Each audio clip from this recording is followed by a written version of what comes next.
ইসকনকে নিষিদ্ধ করতে হবে, পুলিশ চিহ্নকে এই মামলায় 1 নম্বর আসামি করে ফাঁসির কাস্টে ঝুলাইতে হবে। আর কোনো বিকল্প নেই। ভবিষ্যতে আমরা কোনো আইনজীবী এই চিহ্ন দাসের পক্ষে অথবা তাদের সহযোগীদের পক্ষে থাকবো না।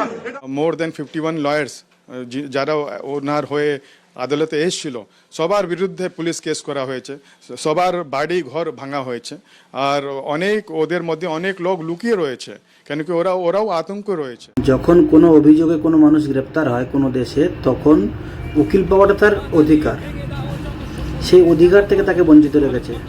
এরা বাক স্বাধীনতার কথা বলে, কেমন বাক স্বাধীনতা, কেমন বাংলাদেশ তৈরি করছে এরা। হিন্দুদেরকে নির্যাতন দিচ্ছে, হিন্দুদেরকে মারছে। দুটো উকিলকে ওরা মেরে হাত পা ভেঙে দিল।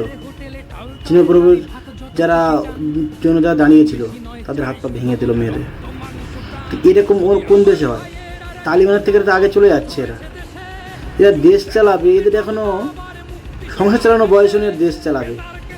এরা জানে কি করে বিদেশ নীতি কী হয়, অর্থনীতি কী হয়, এরা কিভাবে যে দেশ চালাচ্ছে মাথায় আমার কিচ্ছু ঢোকে না ভাই। আপনারাই ভেবে দেখুন, এইসব মানুষদের দিয়ে কি দেশ চলে? মানে এরা দেশটাকে কোন দিকে নিয়ে যাচ্ছে? হিন্দুরা কি করবে পরে?